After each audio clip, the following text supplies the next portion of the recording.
Bonjour et bienvenue sur la chaîne du chasseur d'étoiles de midi, chaîne de réflexion et d'humour sur les 12 coups de midi. Jean-Luc Reichmann a sorti le nouveau logo de l'automne, hein, qui est un peu vert quand même. Voilà, Jean-Luc Reichmann était en noir, le maître de midi arrivait, 88 313 euros, coup d'envoi la première question.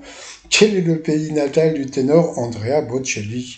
Il a dit, oh Andrea, ça fait un peu espagnol. Bon, bah tant pis, hein, voilà. Quand ça veut pas, ça veut pas. Donc c'était italien. Après, vous aviez Clémence. Alors pour Clémence, quel réseau social jouit?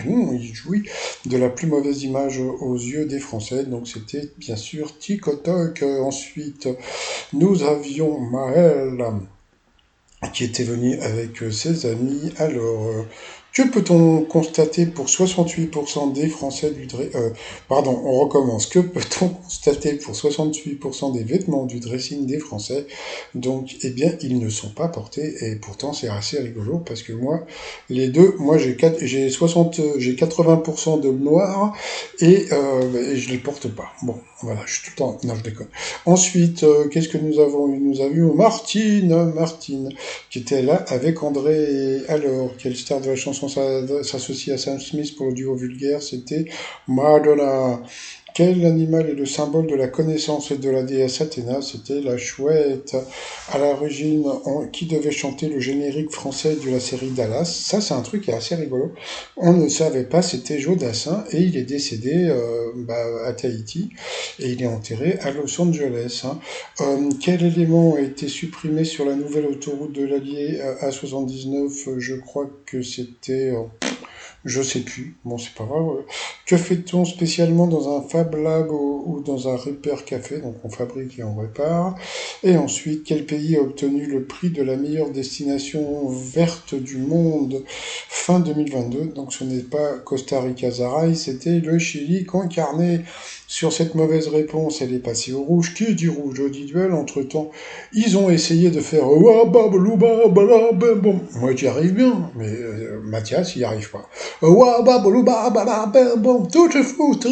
tutti frutti. Allez, ensuite, donc, elle a pris Martine en duel, qui est tombée sur une question assez simple, qui a donné son nom à une perversion opposée au masochisme. Donc, bien sûr, c'était le sadisme, avec ça. Donc, ensuite, eh bien, allez, pour le coup par coup, quelle personnalité dont le nom se termine par itch et ou est une sportive? La mauvaise réponse était Goran Brekovic qui a écrit les tubes là.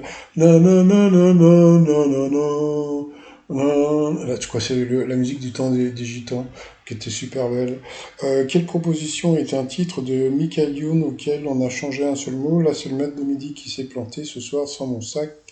Pourtant, Moustache, je crois que c'était connu, qui est un personnage récurrent du dessin animé Bob l'éponge. La mauvaise réponse était Kenny l'oursin. Donc, sur cette mauvaise réponse, Martine est passé au rouge. Qui dit rouge dit duel, la primaire en duel, sauf que qu'est-ce qu'ils ont fait? Ils ont balancé la pub, bon, trotsmignon.com, hein, bon, bah voilà, sur le site. Et puis, bon, bah nous, on revient après la pub. Ah. Allez, retour de pub. Alors, quelle question va-t-il avoir? Bon, bah, c'était une question qui n'était pas évidente, hein. Quel motif de brassard réglementaire ont porté les policiers thaïlandais? Donc, c'était rose avec un chaton, donc il a été piégé. Ça semblait évident qu'il allait le piéger, je veux dire, hein. Allez, après, par rapport au coup fatal, Martine face à Mathias, alors ça a été très rigolo. Quel pays d'Asie visiterez-vous en traversant le pont de la rivière Kwai? Bon, et à ce moment-là, il a dit, avec un peu de mou, il a dit la Thaïlande, d'accord? Bon. Et ce qui m'a fait énormément rire, c'est que Jean-Luc Reichmann lui a dit, oh, Mathias, vous allez aller loin, vous êtes vraiment trop fort. Franchement, vous êtes vraiment trop fort. Alors, est-ce qu'il se moque de lui ou c'est sérieux? Parce que, comme vous le savez au début d'émission, il ne savait pas que Andrea Bocelli était italien. Mais bon, c'est pas grave. Allez, on repart. Quelle science a pour objet l'étude des mers et des océans? Elle ne savait pas que c'était l'océanographie. Quel jour de la semaine tient son nom de la planète Mars? Elle a dit mercredi. Pourtant, mardi semblait plus simple. Avec quel fruit confectionne-t-on la viennoiserie appelée oranais? Elle a dit l'orange. C'était pas idiot, sauf que c'était l'abricot. Ensuite, quel mot anglais désigne un petit coin de cuisine, la kitchenette.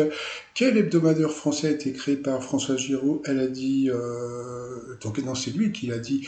Il a dit Libération, c'était le Nouvel Obs, je crois.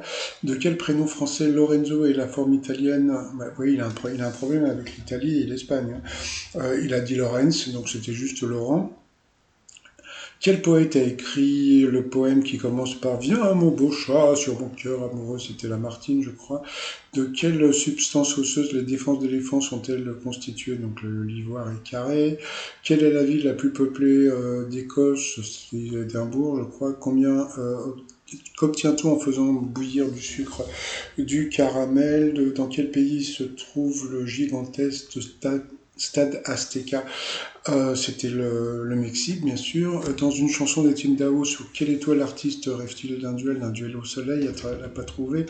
Quelle variété de thon porte un nom qui ressemble beaucoup à celui d'Albator, le capitaine corsaire?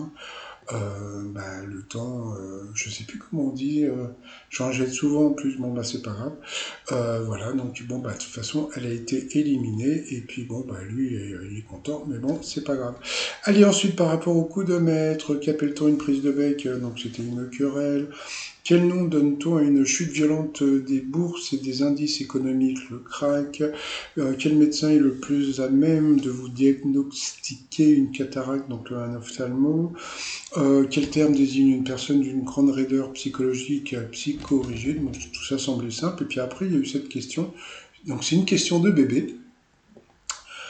Qui est toujours en retard d'après le titre d'un dessin animé? Donc il a dit l'autre parce qu'il connaissait pas. Alors c'est très rigolo ce que je vais dire parce que c'est une question de bébé. Quand je dis que c'est une question de bébé, c'est-à-dire que moi en tant qu'adulte, je ne sais pas, lui non plus, et c'était une question de bébé parce que les bébés connaissent puisque bon bah c'était Oscar et Malika, vous voyez, donc ils ont posé la question à un gamin qui connaissait la bonne réponse, donc c'était Oscar et Malika, donc il a chuté sur une question de bébé, mais que les adultes ne connaissent pas. Si tu as des gosses, tu connais, mais si tu n'as pas d'enfants, tu ne connais pas.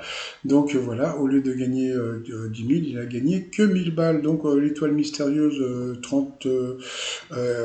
est à 30 286 euros, mais comme je vous l'ai dit, c'est pas lui qui va la gagner. Allez, je vous dis à plus tard, bye bye.